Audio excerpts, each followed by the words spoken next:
Estuvieron anoche, entonces ni para qué le platico, ¿verdad? Y si usted no vino, se lo perdió. La verdad que aún con la lluvia a mí me sorprendió mucho que aún con la lluvia estábamos bajo la lluvia cenando, platicando, jugando, corriendo, conversando. Hasta pudimos aventar los fuegos pirotécnicos, ¿verdad? Estuvo bonito, estuvo emotivo. Pero ¿sabe qué es lo que más pude disfrutar ayer que estaba? Lo bonito que puede ser la iglesia cuando nos involucramos, interactuando, conversando, platicando, comiendo sabroso, riéndonos, vacilándonos y mojándonos, ¿verdad? Estaba viendo inclusive con mucho agrado, llegó mi mamá, quiso venir a visitar en la noche mexicana, llegó con mi hermana y una sobrina y estaba sentada ahí en las mesas al centro del patio con una sombrilla, un paraguas encima y cenando. Y mi mamá tiene más de 80 y tantos años, es que le doy gracias a Dios por la vida de mi mamá, pero eso es lo que puedo ver. Pude platicar con muchos de ustedes, echar relajo, reírnos, la escolta, la bandera, esas cosas. Qué bonito, la verdad que gracias a Dios. Y sobró lógicamente porque no todos vinieron. Sobró un poco de comida y entonces el domingo la vamos a estar ofreciendo a la venta algunos antojitos, así es que véngase preparado el domingo. Y no sé exactamente qué es lo que se va a poder vender, pero lo que haya quedado, véngase preparado el domingo. Vamos a pasar otro rato ahí alrededor de la comida sabrosa, ¿no? Desde las 10 de la mañana vamos a estar ahí. Bueno, van a estar los hermanos poniendo a la venta la comida, ¿sí? Vamos entrando a nuestro tema de hoy. Ya nos acercamos, como le decía, al final de este personaje, Elías, para entrar al siguiente personaje ya dentro de pocos miércoles. Y el día de hoy es un tema bastante interesante. ¿Has estado en un punto en donde aguantas y aguantas y aguantas hasta que... Cuando estaba en la secundaria, faltó que dijeras, Gil, estás lento, deja de leer. Estudiaba yo aquí en Tijuana, en la Poli, y recuerdo que había un muchachito, no le doy el apellido, no es de que esté aquí, ¿verdad? Pero, y un compañero, y ese compañero era muy molón, y su manera de molestar era con un cuaderno, siempre le pegaba a todo mundo en la cabeza. Y cada vez que me veía, a todos, pero yo lo veía muy personal, me daba con la libreta en la cabeza y me tenía harto. Yo era cristiano, bueno, soy cristiano, pero era cristiano desde entonces. Hasta que brotó la ira santa, ¿verdad? Y recuerdo que en una ocasión, malamente, justo en el vestíbulo de la dirección, me da el último libretazo que me pudo haber dado en su vida. Y así sentí que dije, ya basta. Me salió caro la reacción, porque lógicamente no es una reacción correcta en una escuela, bueno, en ninguna parte, pero en una escuela tampoco, y nos llevaron a la dirección y acabé pagando igual que él. Y yo decía, pero si él es el malo de la película, yo no, pero al final de cuentas nos castigaron a los dos. Pero es ese punto. Ahora, ¿tendrá Dios un punto límite, así como un punto de ebullición? ¿Has visto el agua que está caliente, pero que llega un momento que es lo que los científicos, los físicos llaman el punto de ebullición? Es la temperatura justa en donde empieza a evaporarse verdaderamente el agua, empieza a hervir. ¿Tendrá Dios un punto de ebullición como tú y yo sí tenemos? ¿Hasta dónde estás dispuesto a aguantar? Y yo creo que es para preguntarnos, ¿hasta dónde me aguantará Dios? ¿Hasta dónde? Que la Biblia nos muestra en todas sus páginas, lógicamente, a un Dios lleno de compasión, un Dios de misericordia. Y le voy a dar unos cuantos versículos que en mi Biblia los tengo subrayados, los aprecio mucho sobre todo cuando necesito ese cariño tierno de Dios en mi vida. Mire, Isaías 44:21. Yo quiero que conozca el corazón de Dios. Acuérdate de estas cosas, está hablando Dios. Oh Jacob e Israel. Dice, porque mi siervo eres. Yo te formé. Siervo eres tú, mi siervo eres tú. Y luego mire qué termina diciendo Dios. Ay, me llega, no me olvides. ¿Te puedes imaginar a Dios diciéndote, no me olvides?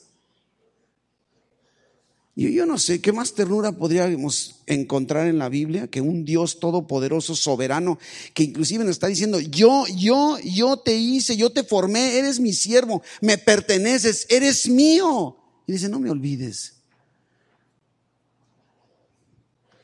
Yo creo que de aquí se inspiraron para el anuncio del gansito, recuérdame.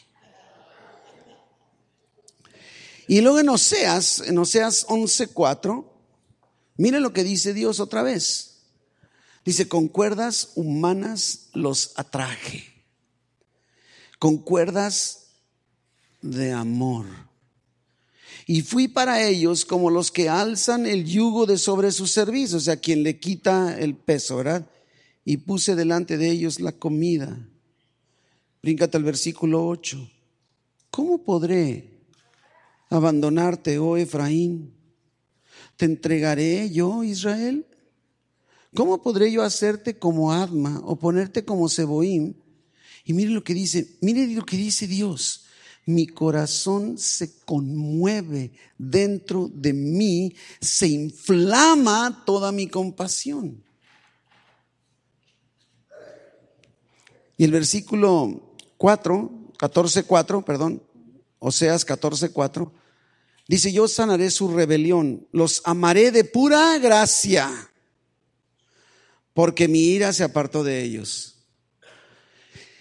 Y creo que este es solo un ejemplo de la ternura, de la gracia, de la misericordia de Dios, de su paciencia, ¿sí? Dios posee una gran capacidad de amor, de misericordia, de gracia, ¿verdad? De paciencia, al grado que no lo podemos comprender. Es incomprensible que alguien me aguante tanto. Es más, todo Dios es incomprensible. Dice el Salmo 139 en el versículo 6. Después de que está diciendo, ¿no? Detrás, delante me rodeaste, sobre mí pusiste tu mano. Y dice, tal conocimiento es demasiado maravilloso para mí. Alto es, no lo puedo comprender. O sea, su paciencia, su amor, su misericordia, su gracia es tal que no podemos comprenderlo. No hay un ser en todo el universo que pueda lógicamente compararse a nuestro Dios y mucho menos en sus atributos. Pero también debemos reconocer que la Biblia dice que Dios es justo. La Biblia nos habla de la justicia y de la rectitud de Dios. ¿Sí? Van entrelazadas, ¿sí? Al grado que inclusive en el texto original la palabra hebrea para justo y para recto es lo mismo. No sé por qué a veces será por el contexto, se traduce como rectitud y a veces se traduce como justo, ¿verdad? Y lógicamente nos agrada, nos motiva el hecho de que Dios sea bueno y compasivo. Digo, ¿a quién no le va a agradar, no? Pero no siempre estamos tan contentos con su justicia. No siempre, pero es una realidad. Es un aspecto de su persona que no podemos negar. Es parte de su ser. Dios es amor, sí, pero Dios es justo también.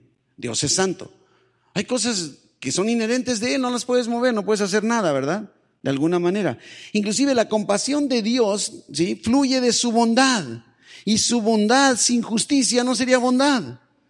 Porque imagínate, es bueno pero no justo. Dirías, no, entonces espérame, entonces tiene que ir de la mano bondad y justicia, no podemos separarlo. Dios no podría ser bueno si no fuera justo. Y Él es eternamente y perfectamente bueno y perfectamente justo, ¿verdad? Y la justicia de Dios está siempre severamente en contra del pecador, y más que otra cosa del pecado, más que del pecador. Y no debemos pasar por alto esta verdad. Aún con el mensaje de la gracia en el Nuevo Testamento, Dios sigue siendo el mismo Dios santo desde la eternidad. Él no cambia sus parámetros. Aún estamos viviendo el día de hoy bajo la gracia. Para Dios, no adulterarás es no adulterarás. No cambia. A veces pensamos que porque vivimos ahora bajo la gracia y no bajo la ley, entonces Dios no ha cambiado su estándar. Es más, por eso tuvo que entrar con su gracia, porque no puede cambiar su estándar, ¿sí? Su esencia, ¿no? Y nos gusta, disfrutamos hablar y celebrar el amor de Dios. Pero este otro atributo o lado de su carácter que no podemos ignorar, que inclusive a veces hasta habla de la ira. Sí nos dice que lento para la ira, pero no dice que no tenga ira. Es paciente, misericordioso, compasivo, pero esa compasión tiene un límite. Tiene un límite que tú y yo no podemos minimizar en nuestro diario vivir. Dios puede llegar al borde de su paciencia, al límite de su paciencia. Y cuando llega es como si dijera, ya basta, ya, hasta aquí, no más, ¿sí? Y yo creo que ahí es donde sí tenemos que tomar en consideración. Nos dice Proverbios 1:24. Mira lo que dice Dios: por cuanto llamé y no quisiste oír. ¿Sí? Como diciendo, ya, se acabó. Extendí mi mano y no hubo quien atendiese. Dice, sino que desechaste todo consejo mío y mi reprensión no quisiste. Ahí va el versículo, ahí va. También yo me reiré en vuestra calamidad y me burlaré cuando os viniere lo que teméis. Cuando viniere como una destrucción lo que teméis y vuestra calamidad llegare como un torbellino. Cuando sobre vosotros viniere tribulación y angustia. Entonces me llamarán y no responderé. Como si Dios dijera, puede llegar un momento en el que ya basta, ¿sí? Por cuanto aborrecieron la sabiduría y no escogieron el temor de Jehová, ni quisieron mi consejo y menospreciaron toda reprensión mía, comerán del fruto de su camino y serán hastiados de sus propios consejos. Fíjese nada más. En Proverbios también, pero el capítulo 29, versículo 1. Proverbios 29:1 dice, el hombre que reprendido endurece la cerviz, o sea que se pone necio, de repente será quebrantado y no habrá para él medicina. La Biblia nos muestra que hay un punto límite. No sabemos, no podemos decir, mira, nada más 3 y ya, ¿no? Conocíamos a una familia que tenían un niño latosísimo. Y la mamá le decía, fulanito, esta y no más. Pero era todo lo que le decían. Todas eran esta y no más. Y todos los que le conocíamos decían, ¿cuándo va a llegar a la verdad? Pues Dios como si de repente dijera, esta y no más. Pero no podemos saber. La verdad que no podemos saber. Exactamente en qué momento está su límite, no sabemos, ¿sí?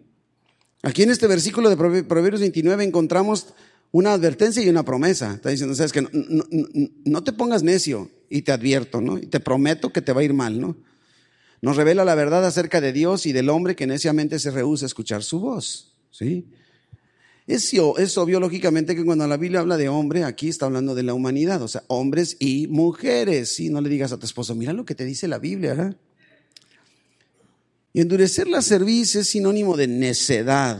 Como decimos en nuestro lenguaje mexicano, se monta en su macho, ¿verdad? ¿Sí? Y de repente, dice, de repente será quebrantado. Esa es una realidad, no podemos saber exactamente dónde está el límite. Así que digas, aquí.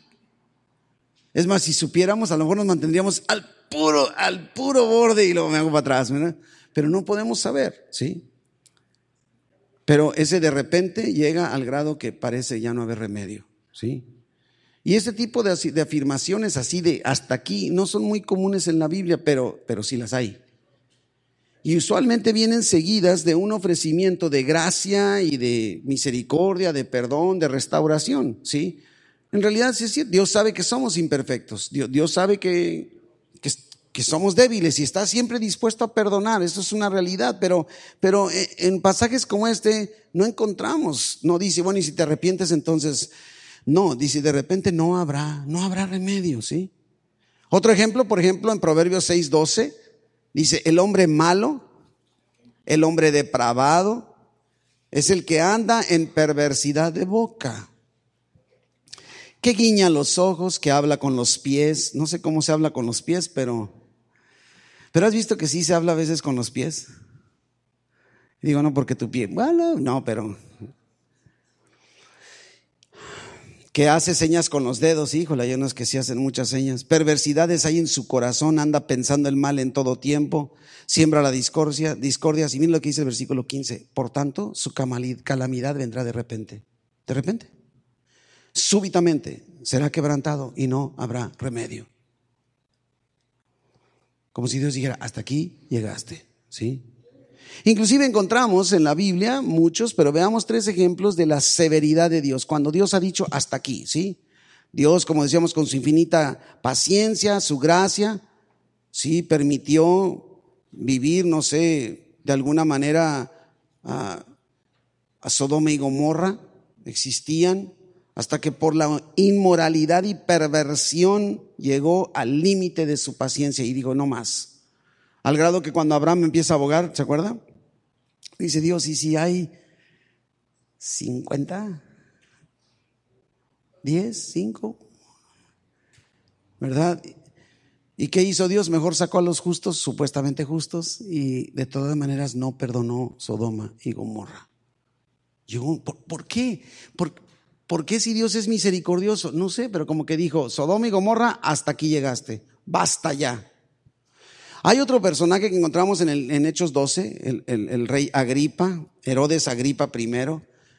Y aquí estamos viendo que inclusive acaba Agripa en este capítulo 12 empieza en donde el rey Herodes manda asesinar a Santiago el apóstol y mete a la cárcel a Pedro.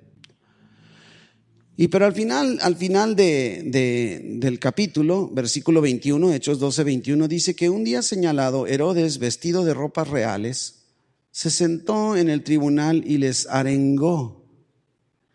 Y el pueblo aclamaba gritando, voz de Dios y no de hombre. Fíjese que el historiador famosísimo, el historiador Josefo, narra este evento y dice que Herodes traía en esa ocasión un vestido, un uniforme, una ropa real con tiras o incrustaciones de plata, de tal manera que en la mañana cuando pegaba el sol brillaba mucho, inclusive costaba trabajo verlo por el reflejo del sol sobre las incrustaciones de plata en su ropa, ¿sí? Entonces era todo un esplendor verlo así. Y entonces por eso gritaban, voz de Dios y no de hombre, como están reconociéndole una especie de divinidad a Herodes, y él acepta la adoración y parece que Dios dice, ya basta, hasta aquí. Y miren lo que dice el versículo 23. Al momento, un ángel del Señor le hirió por cuanto no dio gloria a Dios. Y luego miren lo que dice, y expiró comido de gusanos. Josefo dice que se le abrió todas las vísceras y no fue una cosa desagradable la narrativa, pero llegó el colmo. Había hecho muchas cosas Herodes. Y ni qué decir el pueblo de Dios. Dios le venía diciendo a su pueblo en el Antiguo Testamento, ya párale, ya párale, ya párale, ya párale. Si no, te voy a... Inclusive había advertencias de la cautividad en Babilonia, ¿verdad? Y de alguna manera nos damos cuenta, mire lo que dice en 2 de Crónicas 36, versículo 15 en adelante, dice que Jehová, el Dios de sus padres, envió constantemente palabra a ellos por medio de sus mensajeros, porque Él tenía misericordia de su pueblo. Se diga, Dios tenía misericordia de su pueblo. Dios tiene misericordia de nosotros, es una realidad. Dice versículo 16, mas ellos hacían escarnio de los mensajeros de Dios y menospreciaban sus palabras, burlándose de sus profetas, hasta que subió la ira de Jehová contra su pueblo y no hubo ya remedio. Se acabó, hasta aquí. Y Dios puede hacerlo con una ciudad, lo puede hacer con una persona, lo puede hacer con todo un pueblo o una nación, ¿sí? Pero vámonos a nuestro pasaje, el que nos interesa, que nos encontramos en el libro de Reyes, ¿verdad? Que estamos estudiando y ahora nos toca el capítulo 21, ¿verdad? Capítulo 21 de Primero de Reyes, ¿sí? Elías había estado tratando con Acab, con Jezabel, desde el inicio del ministerio profético. Desde que empezamos a ver en el capítulo 17, vemos que Elías está siendo enviado para hacer reflexionar o reaccionar a Acab y Jezabel. Ellos inclusive estaban familiarizados con el mensaje y con la vida, el ejemplo, el testimonio de Elías, y ellos estuvieron por tantos años expuestos a la verdad de la palabra de Dios. Dios por años estuvo esperando. Ellos rehúsan creer, ¿sí? Inclusive el evento de Monte Carmelo, cuando Dios envía el fuego, era como para que los hubiera suavizado, hecho reaccionar. Pero parece ser que sucedió todo lo contrario. ¿Sí? Neciamente negaron a arrepentirse. ¿Se acuerda que estuvimos viendo que hasta ordena lógicamente perseguir a Elías, esta mujer?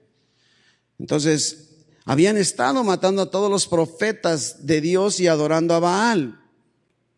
Pero por si eso no fuera suficientemente mal, todavía lo ponen peor. Mire, vámonos a Primero de Reyes, versículo 21. 21, versículo 1.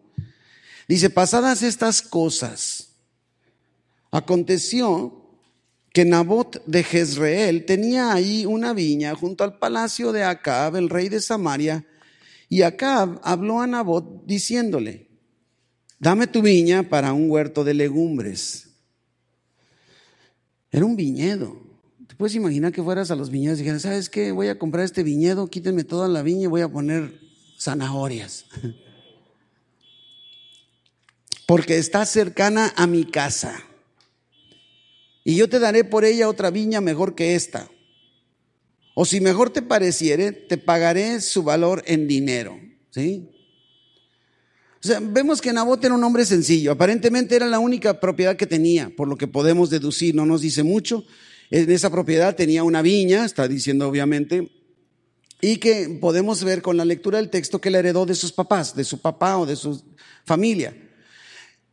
El grave defecto de la viña de Nabot es que estaba junto al palacio del malvado Acab. ¿Has tenido vecinos así medio? Yo no sé, a lo mejor Acab ese día estaba aburrido, observando por su ventana, y de repente ha de haber visto allá a Nabot trabajar. ¿Qué está haciendo ahí Nabot con una viña? Me recuerda al rey David cuando andaba en la azotea de ocioso viendo a Jezabel bañarse. Acá Acab está viendo una viña, se le antoja, quiere ese predio, así que va con Nabot, él es el rey, y le ofrece comprarlo. Versículo 3. ¿Sí? Versículo 3. Ya le ofreció y Nabot le respondió al rey: guárdeme Jehová de que yo te dé a ti la heredad de mis padres. Esta es una herencia y además tenían que conservar esa herencia en la familia. No nada más era un simple: ay, es que este es un bonito recuerdo, me lo dio mi papá. No, había toda una cultura, ¿sí? Y de acuerdo a la ley judía inclusive, Nabot no podía legalmente vender la herencia de sus padres. No podía transmitirse de una tribu a otra, no se debía hacer, ¿sí? Y de alguna manera se lo está recordando. O sea, guárdeme, Dios, como diciendo, me castigaría Dios si le desobedezco, no te puedo transmitir la heredad de mis padres a ti, ¿verdad? Versículo 4. Y vino Acab a su casa triste y enojado por la palabra que Nabot de Jezreel le había respondido diciendo: no te daré la heredad de mis padres. Pero mira nomás al rey. Y se acostó en su cama y volvió su rostro y no comió. Acab no queda satisfecho con la respuesta de Nabot. Le hizo una oferta, abiertamente se la rechazan, pero él es el rey de Israel. ¿Sí? ¿Quién manda aquí? Bueno, Jezabel, ¿verdad? Pero bueno. Y como niño caprichudo, él quiere esa propiedad y hace sus berrinches de niño chiquito y se fue a acostar sin cenar. Ándale, hijito, tómate un vasito de leche. No quiero, yo quiero la viña. Así lo veo, así me imagino a este inmaduro, malvado acá. Ya está grandecito, ¿no? Y de todas maneras hace sus berrinches. Versículo 5.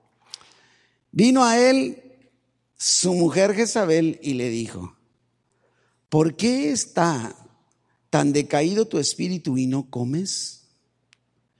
Y él respondió: porque hablé con Nabot de Jezreel. Y me lo imagino hasta llorando, ¿no? Y le dije que me diera su viña por dinero, no sé, digo, un niño chiquito. O que si me quería, más quería, le daría otra viña por ella. Y él respondió: yo no te daré mi viña. Fíjese que sabe que para empezar, acá no está respondiendo con toda la verdad. Él está diciendo: yo se la quise comprar o darle algo a cambio y me dijo que no. ¿Por qué no le dijo todo? Digo, no le hubiera servido de nada a Jezabel. Jezabel es la hermana del diablito, ¿verdad? Pero me refiero a que, ¿por qué no dijo? Digo, y él me dijo que es una herencia de sus papás y no puede legalmente vendérmela. Eso no lo dice, está como, está echando a andar a su esposa. Yo así lo vislumbro. Él nada más y me dijo: yo no te daré mi viña. Hasta me imagino que así lo puso, ¿no? Y su mujer Jezabel le dijo: ¿eres tú ahora rey sobre Israel? Es como que digas: no, eres tú, vieja. Levántate y come y alégrate. Mire lo que dice: yo te daré la viña de Nabot de Jezreel. ¿Sí? Ella era la que en verdad está gobernando. ¿Sí? Y ella, Jezabel, toma inmediatamente el asunto en sus manos. ¿Sí? Si no te preocupes, mi amor. No te preocupes, vida mía. Yo me encargo de eso. Tranquilo. Tú levántate, come, alégrate. Yo te voy a dar esa viña, ¿no? Acá, no sé, se había metido por sí mismo en una situación que le estresa. Él mismo la está buscando. Jezabel toma en control. ¿Cuántas veces no habrá tomado el control y lo hemos visto? Nunca se detiene ni él ni ella, Jezabel, a reflexionar sobre la situación. No evalúan, no le piden a Dios que intervenga en la dirección o que les dé dirección. No le pide a Dios que trate con el corazón de su esposo. Una esposa debe haber dicho: vamos orando, viejo, mira, Señor, bendice la vida de mi esposo, él tiene ganas de tener esa viña, que tú nos des la oportunidad o nos digas que no, tú duérmete, mijito, échate tu taco, no haga berrinche, duermas y yo mañana me encargo de esto, no te preocupes, ¿no? Ella inclusive, de alguna manera, no tiene a Dios en su corazón. Ella está pensando en sí misma. Versículo 8, entonces ella, mire, escribió cartas en nombre de Acab y las selló con su anillo y las envió a los ancianos y a los principales que moraban en la ciudad con Nabot. Y las cartas que escribió decían así: proclamad ayuno. Ay, qué religiosa, espiritual y cristiana. Y poned a Nabot delante del pueblo, ¿sí? Y poned a 2 hombres perversos delante de él, que atestiguen contra él y digan: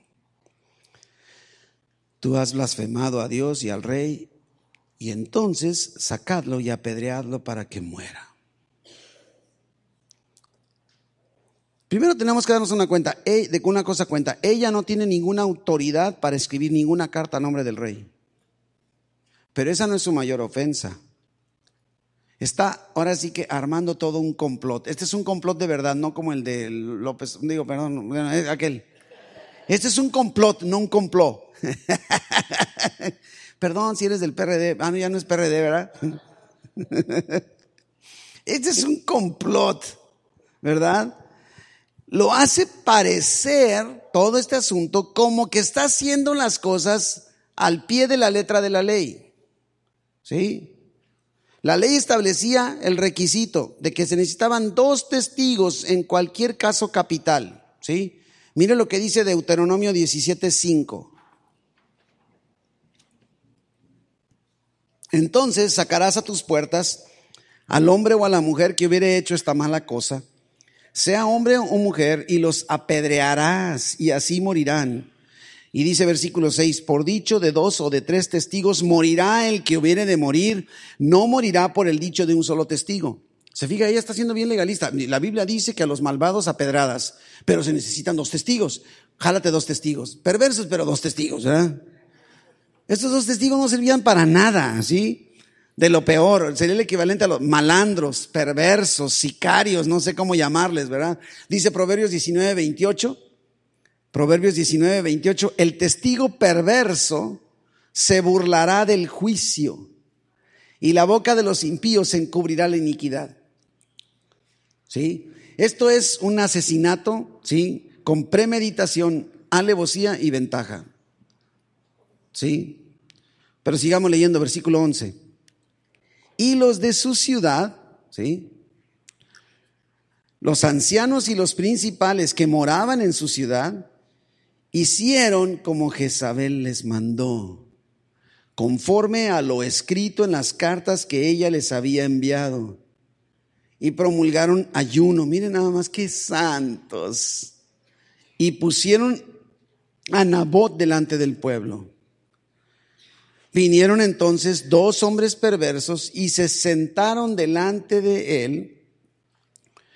Y aquellos hombres perversos atestiguaron contra Nabot delante del pueblo, diciendo: Nabot ha blasfemado a Dios y al rey. Y lo llevaron fuera de la ciudad y lo apedrearon y murió. Ahora, observemos una cosa, los malandros son malandros, pero no nada más estos 2 malandros contribuyeron o cooperaron en la trama. Aquí nos dice que los ancianos y los principales de la ciudad estaban coludidos. Todo el sistema estaba corrompido. Todo. Solo daban la apariencia de estar preocupados por el bien y por la justicia, pero en realidad eran una bola de asesinos, mentirosos y corruptos. Títeres de Jezabel, igual que Acab. ¿Te imaginas la trama? ¿Te imaginas? Viene a mi memoria ahí en Marcos 5, nos narra de el hombre de la mano seca. Y había un hombre de la mano seca, y una persona en el tiempo de Jesucristo tenía una enfermedad o una deficiencia, no podía entrar al templo, no podía entrar a estar con los demás, tenía que estar alejado. Pero están buscando los líderes religiosos la manera de hacer caer a Jesús. ¿Cómo le haremos caer? Y por donde dicen, ¿sabes qué? Lo que no va a soportar Jesús es ver una persona necesitada y quedarse sin hacer algo. Vamos a agarrarlo por ahí. Y van y traen al hombre de la mano seca y lo invitan a la iglesia y lo sientan hasta enfrente. ¿Se puede imaginar lo que ha de haber sentido este hombre? Ay, cambiaron las leyes de la iglesia y me dan oportunidad de estar en la iglesia con todos. No, es todo un complot para agarrar a Jesús. ¿Y sabe qué leemos ahí en ese pasaje? Que Jesús se molesta, y se molesta mucho por la actitud fría, indiferente, egoísta de los líderes religiosos. Así lo veo. Veo a Nabot delante del pueblo, a lo mejor decía, ay, me van a dar un reconocimiento como las llaves de la ciudad. Y de repente 2 malandros y lo acusan, y en cuestión de unos cuantos minutos ya está sepultado bajo piedras. Versículo 14. Después enviaron decir a Jezabel. ¿Se acuerda cuando el pecado de David con Betsabé, y que cuando se da cuenta que está embarazada Betsabé? Y entonces dice, híjole, ¿ahora qué hago?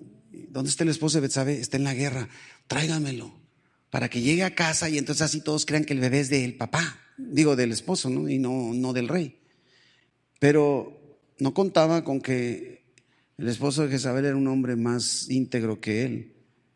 Y las 2 noches que estuvo ahí no entró a casa. Es que ya no había. ¿Ahora qué hago? Dice David. Se animó que sí que fue él, si no fue. Entonces al mismo esposo de Jezabel le da una carta, así como, digo de Jezabel, de Betsabé. Al mismo esposo de Betsabé le da una carta y dice, entrégale a tu general.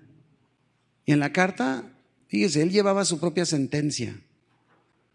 Le dice en la carta, David al general, pon a este hombre enfrente y que muera. Y lo puso y murió. Y luego, ahí va el mensajero, dice, ve, dile al rey que perdimos esta batalla. Pero cuando veas que se esté enojando, dile, pero también el esposo de Betsabé murió. ¿Se fija? O sea, así como, váyanle a decir a Jezabel, Nabot ha sido apedreado y ha muerto. Misión cumplida. Cuando Jezabel oyó que Nabot había sido apedreado y muerto, le dijo a Acab, levántate y toma la viña de Nabot de Jezreel, que no te la quiso dar por dinero, porque Nabot no vive, sino que ha muerto. Y oyendo a Acab que Nabot era muerto, se levantó para descender a la viña de Nabot de Jezreel para tomar posesión de ella. Observa la reacción de Acab. Solo observa. Claro, predecible, era de esperarse, ¿no? Su actitud, pero tal y como solía hacerlo, se apoyó en su esposa, ella cumple su cometido, ¿sí? Y Acab nunca pregunta, pues ¿qué le pasó? ¿Le dio un infarto? ¿Por qué se murió Nabot? No. Nomás dice, ¿de veras? Y sale corriendo. Simple y sencillamente el rey acepta lo que había querido y sin dudarlo, sin pensarlo dos veces, sin que le remuerda la conciencia, toma posesión. Una vez más, la maldad reina en la corte de Acab, ¿verdad? Muchos del pueblo, así como con el caso de David y Betsabé, muchos del pueblo debieron haberse dado cuenta de lo que pasó. Es más, de la corte de real debieron haberse dado cuenta. Se hicieron, como dice el dicho, de la vista gorda. No sé por qué dicen vista gorda. ¿Se puede tener la vista gorda? ¿Hay vista delgada? ¿Esbelta? No sé por qué hazte de la vista gorda. Bueno. O también que dicen, hazte que la Virgen te habla, no sé, que cuando te habla la Virgen no le haces caso. Después de tantos años viviendo bajo la influencia de un liderazgo inmoral, idólatra, corrupto, en realidad ya nada le sorprendía. ¿Te has fijado que eso pasa? Te vas acostumbrando. Te vas acostumbrando a lo malo, a lo corrupto. Ya no vemos tan malo lo malo como era antes. Yo con mi edad, yo tengo más años circulando en este planeta, pero que ustedes, y puedo ver cómo ha ido precisamente desmoralizándose la sociedad. Y no porque se entristezcan, sino porque va desapareciendo la moral. Pero bueno, aquí sí parece que Dios había llegado al límite de su paciencia y como que Dios dice, ya basta. Sí, llega el día final de juicio. Elías ha estado fuera de escena hasta aquí. No hemos escuchado a Elías para nada, ¿verdad? Sí. Y de alguna manera vamos viendo aquí en el versículo 17 como si Dios estuviera de alguna manera dando oportunidad más a que Acab y Jezabel reaccionaran. A ver, pero para nada. Es más, no hay ninguna evidencia de cambio, ni siquiera que parezca. Inclusive su maldad se está intensificando. Así que Dios entonces trae a Elías a escena de nueva cuenta. Sí, ya llegaron al colmo, ya no más promesas, no más oportunidad de arrepentirse. Parece que Dios dice, ya basta. Versículo 17. Entonces, así entonces, leyendo el resto del pasaje, me da así como si dijeran, llegando al colmo y al hartaje, y ya diciendo Dios, ya basta. Entonces, ¿verdad? Aunque no dice así más que entonces, vino palabra de Jehová a Elías Tisbita y le dijo, levántate, desciende a encontrarte con Acab, rey de Israel, que está en Samaria. He aquí, miren nada más, que él está en la viña de Nabot, a la cual ha descendido para tomar posesión de ella. Sí, aquí está lo que acabamos de leer. Jezabel le dice, órale, ya está, se murió Nabot, la viña es tuya, te salió gratis. Y va corriendo como niño chiquito, como juguete nuevo, y está en la viña. A lo mejor está viendo, ay, ¿qué voy a hacer? Quito estas uvas y pongo zanahorias, o yo no sé lo que hemos platicado ahorita, pero dice, le vas a decir esto. Ahí está Acab disfrutando de su nuevo logro. Y llega Elías y le dice, así ha dicho Jehová, ¿no mataste y también has despojado? Y dice Dios, y volverás a hablarle diciendo, así ha dicho Jehová, en el mismo lugar donde lamieron los perros la sangre de Nabot, los perros lamerán también tu sangre, tu misma sangre. Oiga, este es Dios, es Dios. Así como se ve la justicia de Dios cuando ha llegado al límite, así es como se ve. No es un mensaje agradable. No suena muy apasionado. Elías, acostumbrado a seguir instrucciones, no discute, actúa. Y va y entrega el mensaje al pie de la letra, versículo 20. ¿Sí? Cuando acá ve a Elías, le dice: ¿me has hallado, enemigo mío? Y él respondió: te he encontrado porque te has vendido a hacer lo malo delante de Jehová.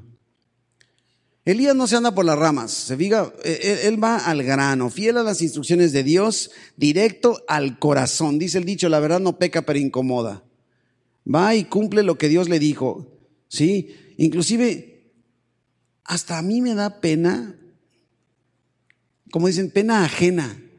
Imagínate al rey Acab así: ay, quién sabe qué, estas uvas hay que dárselas a él, a Cheto, ¿verdad? Y sí. Y vamos poniendo aquí papas y cebollitas, porque él quería legumbres, ¿verdad? Que eso nos dice. Y está disfrutando a lo mejor, y todos diciéndole: ay, rey, qué lindo es Dios contigo, mira lo que te ha dado, qué bárbaro. ¿Ha visto los lambiscones? Ha de haber sido Dios, mira, de veras, cómo era de Dios, que sacaron el pecado de este hombre y mira, ahora es tuya la viña. Y de repente llega Elías. A mí me da pena ajena. Imagínate el rey con todo, ¿sí? Y llega y, ¿sí? Y ahora fíjate cómo le está diciendo, ¿no?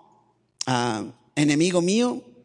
Y él responde: te he encontrado porque has vendido a hacer lo malo delante de Jehová. Acab sigue siendo Elías como un enemigo, sigue viendo a Elías, como su enemigo, ¿sí? Elías no lo niega, no se anda con rodeo, no dice: no, ¿cómo crees? Somos cuates, hombre, mira, yo hice llover al final, no. Se va al grano: te has vendido, ¿sí? Corrupto, ladrón, asesino, ¿sí? Y fíjese que en el texto original lleva la intención de acusarlo de algo cotidiano. Porque, bueno, hiciste, ¿no te has fijado que a veces dices una mentira? No te pueden decir mentiroso por una mentira. A mí a veces, yo he buscado seguir un principio en mi vida. Trato de no usar calificativos con las personas. Yo podré decirte: me dijiste mentiras, pero no me gusta decirte mentiroso, aunque lo sea la persona. Prefiero decir: mentiste, dijiste mentiras, pero el calificativo. Pero aquí precisamente, al decir te has vendido, está hablando de algo cotidiano, habitual, como que era el estilo de vida. Era un traficante de maldad, era evidente. Pero ¿sabe qué me llama la atención cuando estaba buscando la palabra, cuando dice te has vendido? ¿Sabe que también significa te has casado? Chan. Y entonces podemos decir, dice, te has casado con lo malo. ¿Y quién es, diríamos, con la mala, verdad? O sea, en realidad Elías está haciendo un juego de palabras. Está cambiando. Realmente Acab estaba casado con Jezabel, estaba casada con el mal, ¿verdad? Todos los aspectos en la vida de Acab estaban envueltos por la maldad. Y Dios había estado esperando pacientemente y ningún cambio. Mandó a Elías una y otra vez con advertencias y ningún cambio. Y finalmente se agotó la paciencia de Dios. Ya basta. Versículo 21.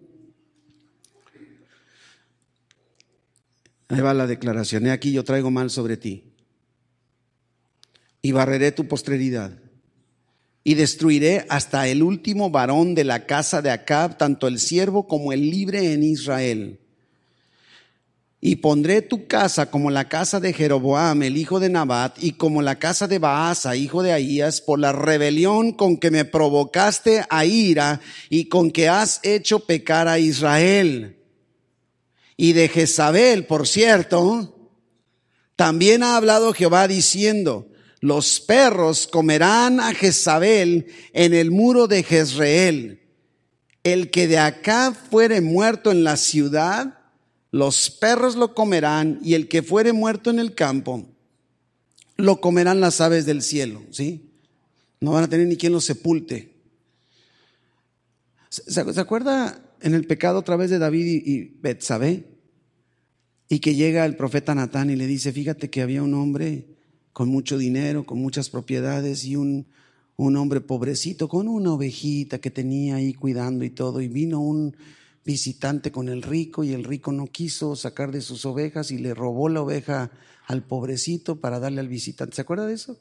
Y David enfureció, ese hombre tiene que morir. Y Natán le dice, tú eres ese hombre, no te hagas pato.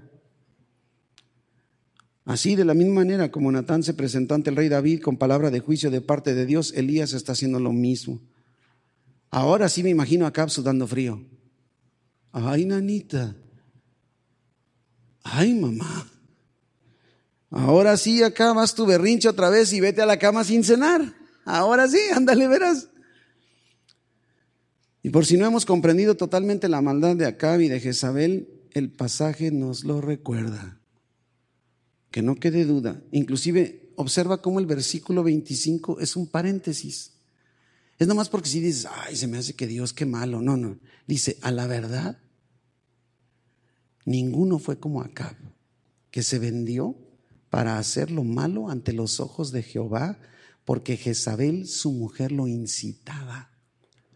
Él fue en gran manera abominable en pos de los ídolos, conforme a todo lo que hicieron los amorreos, a los cuales lanzó Jehová delante de los hijos de Israel. Que no quede duda, ¿sí?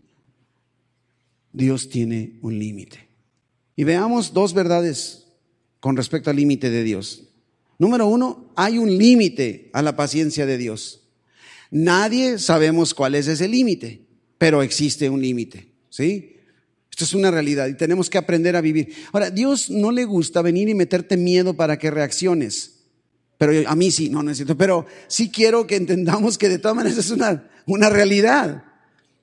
Hay un límite a la paciencia de Dios, aunque no sepamos cuál es ese límite, pero sí lo hay. O sea, hasta dónde llega, no sé. Hasta dónde te va a aguantar Dios con tu vida, no sé. Pero tiene un límite.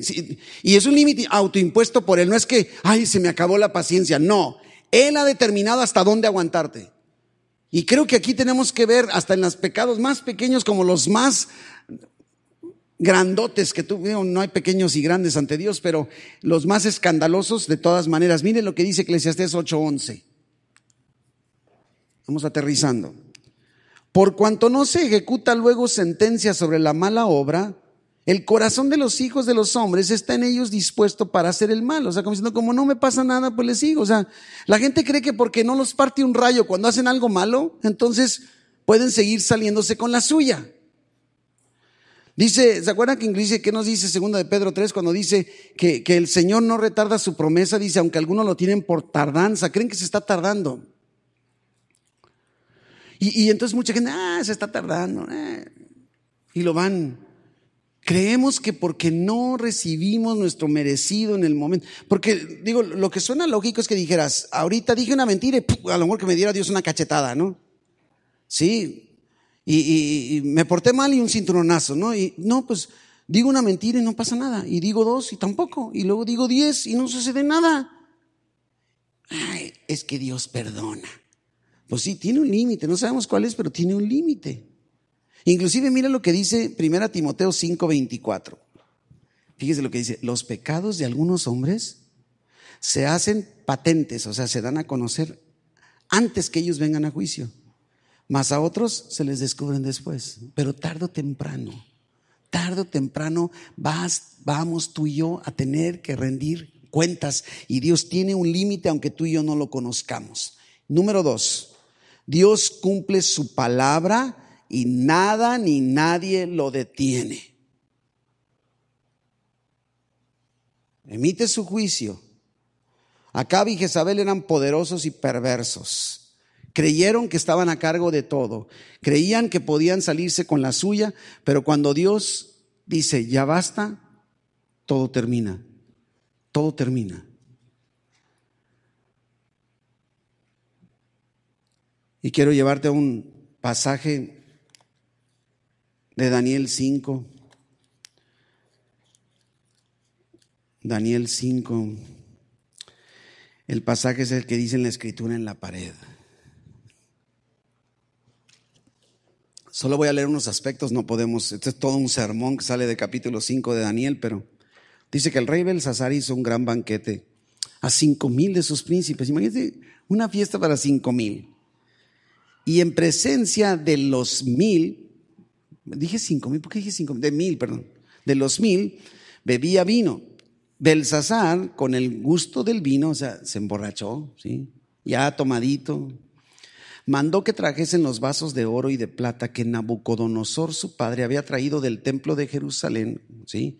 Para que bebiesen en ellos el rey y sus grandes, sus mujeres y sus concubinas. Y entonces fueron traídos los vasos de oro, ¿sí? Bebieron vino, versículo 4. Alabaron a los dioses del oro y la plata, de bronce, de hierro, de madera y de piedra. Y en aquella misma hora aparecieron los dedos de una mano de hombre. ¿Se puede imaginar? Los dedos de una mano de hombre que escribía delante del candelero sobre el encalado de la pared del palacio real, y el rey veía la mano que escribía. Entonces el rey palideció, se le quitó la borrachera, yo creo, y sus pensamientos lo turbaron y se debilitaron sus lomos. Y miren lo que dice, me encanta: sus rodillas daban la una contra la otra. ¿Verdad? El rey gritó en alta voz: quisiesen venir magos, caldeos, adivinos, ¿verdad? Y dijo el rey a los sabios de Babilonia: cualquiera que lea esta escritura y me muestre su interpretación será vestido de púrpura y un collar de oro, bla, bla, bla, bla, bla, bla. ¿No? Y andan buscando a ver quién va a resolver todo esto. Pero lo que está sucediendo es que Dios viene a darle un mensaje a Belsasar diciéndole: ya basta. Versículo, lógicamente viene Daniel para interpretar. Versículo 22 dice: y tú, su hijo Belsasar, no has humillado tu corazón sabiendo todo esto, sino que contra el Señor del cielo te has ensoberbecido. E hiciste traer delante de ti los vasos de su casa, y tú y tus grandes, tus mujeres y tus concubinas bebisteis vino en ellos. Además de esto, diste alabanza a dioses de plata y oro, de bronce, de hierro y de madera, de piedra, que ni ven, ni oyen, ni saben. Y al Dios en cuya mano está tu vida y cuyos son todos tus caminos, nunca honraste. Entonces, de su presencia, de la presencia de Dios, fue enviada la mano que trazó en esta escritura. Y la escritura dice: Mene, Mene, Tekel, Uparsin. ¿Sí? Y esto es lo que significa. Y le da la interpretación, ¿verdad? Le da la interpretación en ese momento, y le está diciendo: Mene, contó Dios tu reino y lo ha puesto en fin. Tekel, pesado ha sido en balanza y fuiste hallado falto. Peres, tu reino ha sido roto, quebrantado y dado a los medos y a los persas. Versículo 29, entonces mandó Belsasar vestir a Daniel de púrpura y poner en su cuello un collar de oro y proclamar que él era el tercer señor del reino. La misma noche fue muerto Belsasar, rey de los caldeos, y Darío de Media tomó el reino siendo de 62 años. Mene, Mene, Tekel, Uparsin. Hasta aquí llegaste. Se acabó, ya basta. Ya basta. Y yo creo que aquí debemos tomar esta enseñanza en esta noche. Dios te ama tanto como para no dejar pasar por alto todo lo malo que hagas. No te compares con Acab y Jezabel, que digas: ay, pero yo no soy como ellos. Mira, no minimices tu comportamiento. Yo creo que lo que Dios quiere es que reflexionemos en ciertos hábitos de pecado en los que estamos viviendo, y no porque tengamos miedo que venga Dios y nos salga una mano en la pared escribiendo nuestro juicio. Pero yo creo que debemos, y te digo, ¿hasta cuándo te darás cuenta que en cualquier momento puede venir Dios a decirte: ya basta, hasta aquí ya? ¿Sí? Recordemos, Dios es bueno, Dios también es justo y es recto. Y lo que yo creo que Dios quiere con nosotros, precisamente como le digo, es eso: que reflexionemos, que dejemos de confiarnos de que lo que hemos venido haciendo, que sabemos que no está bien, el hecho de que no hayamos sido corregidos abiertamente por Dios, no quiere decir que Dios así nos va a aguantar hasta el final. Si Dios considera que hasta aquí debe detenerte, lo va a hacer. Yo mejor prefiero detenerme antes que Él me detenga. Y como decíamos allá, ¿verdad, Efraín? Que dicen: con anestesia o sin anestesia. ¿Cómo queremos el aprendizaje, no? Yo creo que mejor antes, para que no haya jeringa, ¿verdad? Pero en ese sentido. Entonces reflexionemos en esta realidad. No abusemos de la paciencia, del amor, de la misericordia de Dios, y mejor busquemos agradarle en la medida que Él nos habilite. Padre, gracias. Gracias, porque sí, Señor, eres un Dios de amor, de paciencia, de gracia, de misericordia. Gracias, Padre, por ello. Pero también gracias porque eres un Dios de justicia. Inclusive, qué bueno que no nos aplicas totalmente tu justicia en un instante, porque seríamos consumidos. Pero tus misericordias son cada mañana nuevas. Así, Señor, ven sobre tu pueblo. Llévanos al cambio, al arrepentimiento, Señor. A dejar nuestros hábitos que no te agradan, esos hábitos pecaminosos, por más insignificantes que puedan parecer, que lleguemos al punto el día de hoy de nosotros mismos decir ya basta. No queremos abusar de tu paciencia, de tu amor, de tu misericordia. Ven con tu Espíritu Santo sobre tu pueblo, habilitándoles con el poder para resistir toda tentación, para permitirles hacer frente a todo lo que venga. Llévales con bien, mi Dios, guíales toda esta semana, llenándoles de tu poder y de tu presencia, Padre, en el nombre de Jesús. Amén.